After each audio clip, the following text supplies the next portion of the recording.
Assalamu alaikum students. Welcome to the course of Data Structures and Algorithm CS211. This is lecture number 7 and we will discuss in this lecture the linear search algorithm and binary search algorithm. I am Dr. Zishan Iqbal, Assistant Professor in Computer Science, Institute of Computing, Cast Cohort. The agenda of today's topics include linear search in array and binary search in array. Linear search will be carried out using the traversing algorithm, while the binary search will be carried out using some other method will be explained later. So let's start with the searching process.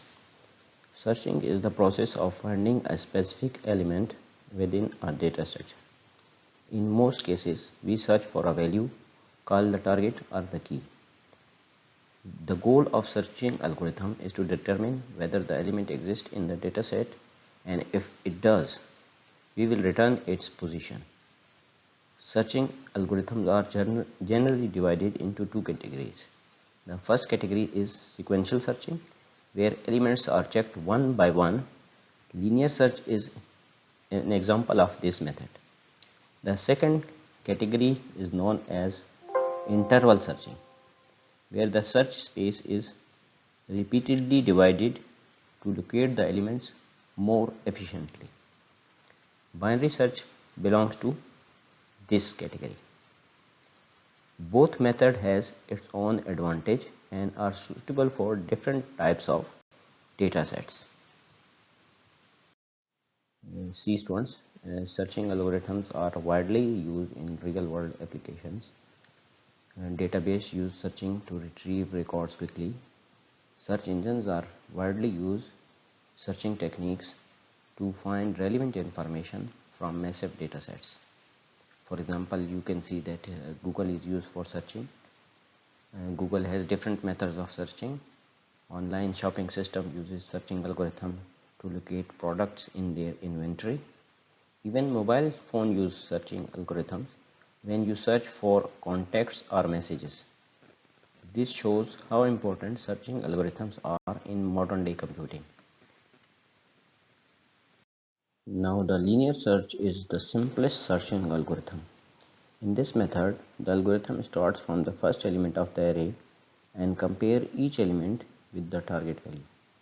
If the match is found, the algorithm returns the index of that element. If the algorithm reaches the end of array without finding the element, it returns a value indicating that the element does not exist. So if we talk about what is the time complexity analysis, the time complexity of linear search depends on where the element is located. In the best case scenario, the element will be found at the first position or the second position, but for the average case, the target value will be found in the middle of array. And in the worst case scenario, the element will be located at the last position or does not exist at all. So the now question arises, where to use the linear search? We can use linear search when our data is unsorted, and for small data sets, and for linked structure with no random access. So before moving further, this is the linear search algorithm, and I would like to explain the algorithm in Urdu to be more comfortable with the students. यहाँ पे अगर आप देखें तो ये same वही algorithm है जो हम ऑलरेडी पढ़ चुके हैं ट्रैवर्सिंग के लिए, लेकिन सिर्फ और सिर्फ इसमें मैंने लाइन 3 चेंज किए हैं और लाइन 3 में एक कंडीशन लगा दी है, इफ़ की कंडीशन लगा दी है, बाकी तो सब कुछ वही है। अभी अगर आप देखें तो मैं इसमें 41 अगर फॉर एग्जांपल फाइंड करना चाह रहा हूँ तो यहाँ पे आप क्या सिनेरियो होगा, तो हम ये देखते हैं नेक्स्ट स्लाइड पे। अच्छा, क्लास में हम ये पढ़ चुके हैं ये एल्गोरिथम ऑलरेडी। इसमें अगर आप देखें नोट करें तो मैंने इसमें सिर्फ लाइन 3 चेंज की है। लाइन 3 में हमने ट्रैवर्सिंग के एल्गोरिथम में लिखा हुआ था apply process to LA of K। अब यहाँ पे मैंने बदल के क्या कर दिया है कि जो चीज़ मैं लीनियर सर्च में फाइंड करना चाह रहा हूँ, for example here I am going to find 41, तो 41 की मुझे लोकेशन चाहिए, मींस मुझे इंडेक्स चाहिए कि 41 कहाँ पे पड़ा हुआ है। तो मैं एरे की फर्स्ट इंडेक्स से स्टार्ट करूँगा LA ऑफ K। तो इनिशियली अगर आप देखें यहाँ पे मैंने K को फर्स्ट स्टेप की वैल्यू दे दी है और फिर मैंने वही लूप लगाई हुई है जो मैंने वहाँ पे लगाई हुई थी, repeat step 3 and 4 while K is less than और इक्वल टू अपर बाउंड। अब जब ये लूप ट्रू, ये कंडीशन ट्रू होगी क्योंकि 1 इज़ लेस देन और इक्वल टू 5, तो हमें 3 और 4 रिपीट करने हैं। तो 3 में ये कह रहा है वैल्यू में क्या मैं सर्च कर रहा हूँ 41। तो अगर आप कंडीशन देखें फर्स्ट लाइन में 41 is equal to this value जो यहाँ पे पड़ा हुआ, 41 इज़ इक्वल टू 3, तो 41 is not equal to 3, it means the step 3 is false, so we have to run the step 4 which states that increment the value of k। तो नई जो k की वैल्यू हो जाएगी वो हो जाएगी 2 यहाँ पे। Loop will again return to step 2 जहाँ पे फिर से चेक होगा ये 2 is less than still equal to 2 is less than और equal to 5 where 5 is upper bound. तो क्योंकि कंडीशन 2 स्मॉलर है 5 से, तो हमें ये स्टेप फिर से 3 और 4 एक दफ़ा फिर से रिपीट कर दें।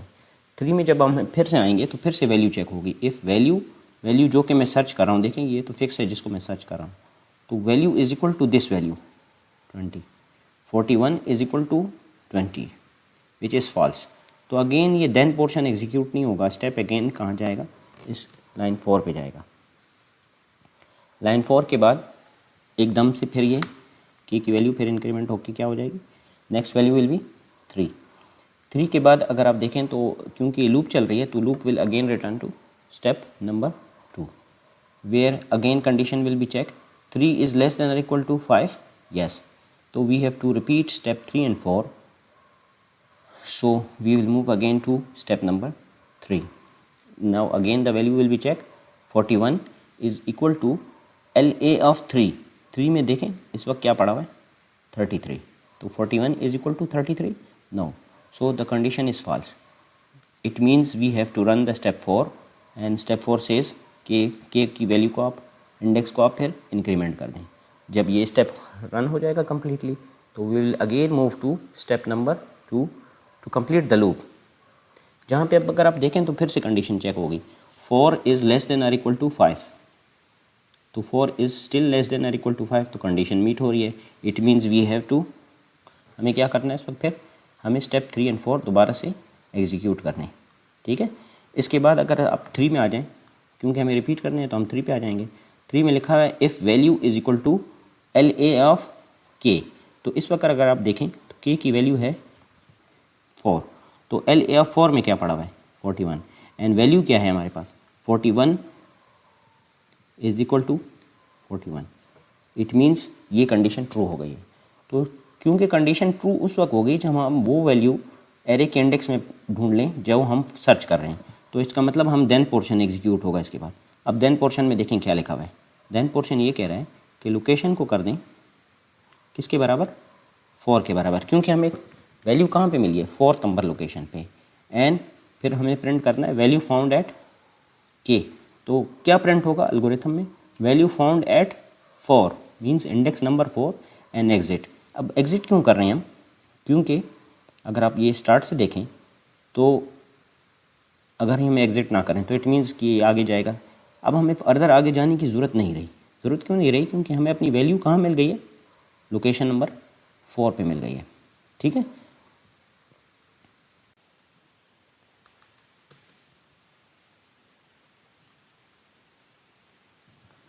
अच्छा, तो हम यहाँ पे एक ऐसी वैल्यू सर्च करने लगे हैं जो यहाँ पे मौजूद ही नहीं है। फॉर एग्जांपल ये हम यहाँ पे वैल्यू सर्च कर रहे हैं 30, आपको इस एरे में कहीं पे भी 30 नहीं नज़र आ रहा होगा, तो हम वहीं से प्रीवियस एल्गोरिथम से स्टार्ट करते हैं। एल्गोरिथम को देखें तो मैंने फर्स्ट लाइन में k इज़ इक्वल टू 1 कर दिया है।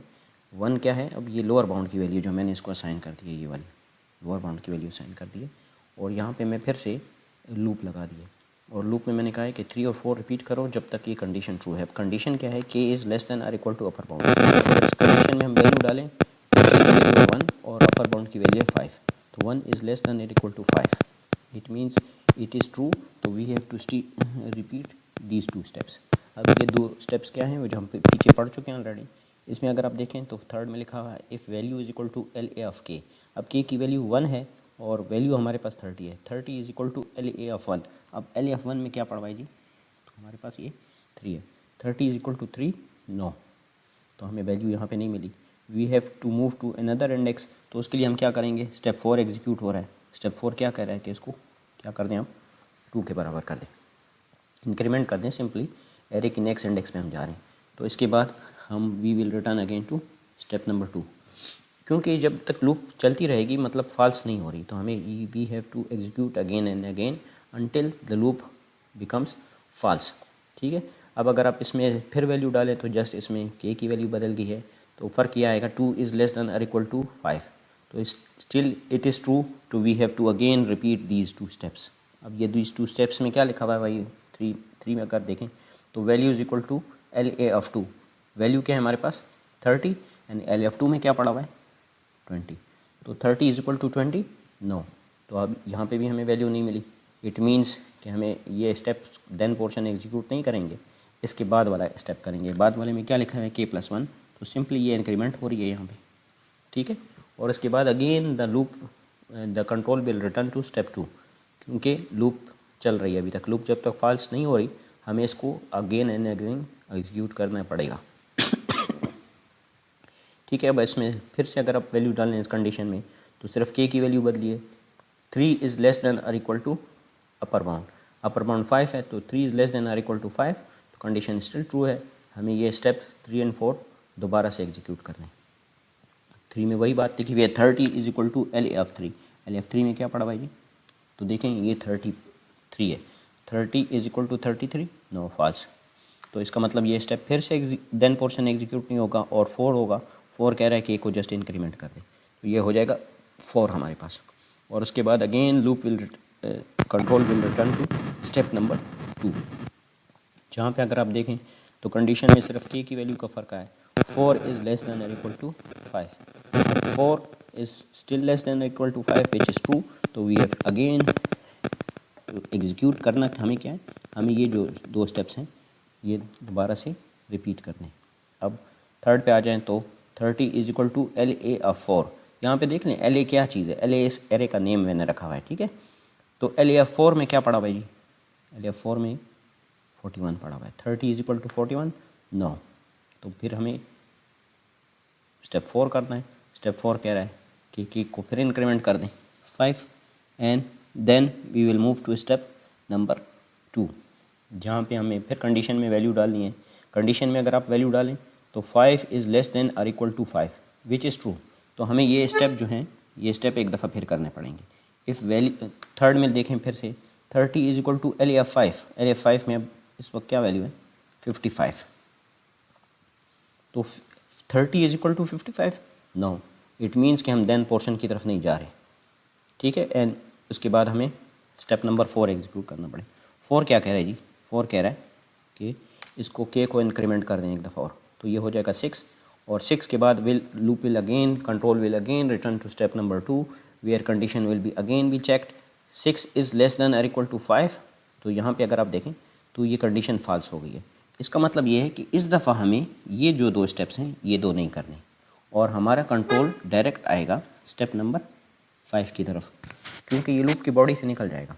और अब उसमें क्या लिखा हुआ है, उसमें लिखा हुआ है प्रिंट वैल्यू नॉट फाउंड। अब ये स्टेप क्यों ज़रूरी है, क्योंकि हमने यूज़र को बताना तो है कि 30 जो आप फाइंड करने की कोशिश कर रहे हैं वो उस पूरी एरे में यहाँ से लेकर यहाँ तक नहीं है। अच्छा, अब आ जाते हैं थोड़ा डिसएडवांटेज की तरफ इसके। लीनियर सर्च अगर आप देखें तो लीनियर सर्च में हमने सर्चिंग तो आसान है, पहले से हम शुरू करेंगे और एंड तक जाएंगे, लेकिन इसका सबसे बड़ा डिसएडवांटेज क्या है, डिसएडवांटेज इसका ये है कि ये बहुत टाइम कंज्यूमिंग है। देखें इस दफ़ा मुझे वैल्यू नहीं मिली, तो मैं बता तभी सकूँगा कि वैल्यू नहीं है जब तक ये पूरी एरे में सर्चिंग नहीं कर लेता, ठीक है। तो ये सबसे बड़ा इसका डिसएडवांटेज है। तो इसका जो डिसएडवांटेज है दैट इज़ टाइम, यहाँ पे इसका सबसे बड़ा डिसएडवांटेज है। तो बाज़ औक़ात हमें देखना पड़ता है कि लीनियर सर्च आप कहेंगे कि क्यों हम कर रहे हैं अगर ये टाइम कंज्यूमिंग है। तो ये डिपेंड्स करता है कि हमें डेटा किस किस्म का मिला है। अगर फॉर एग्ज़ाम्पल मुझे डेटा मिला है अनसॉर्टेड, तो वहाँ पे मैं लीनियर सर्च के अलावा कोई टेक्निक यूज़ ही नहीं कर सकता। ठीक है, ये बिल्कुल उसी तरह है जिस तरह मैं क्लास में अगर अटेंडेंस ले रहा हूँ और मैंने कोई ज़ीशान नाम का बंदा ढूंढना है, तो मुझे पता है कि अगर मेरा डेटा सॉर्टेड है तो ज़ीशान मुझे एंड में मिलेगा।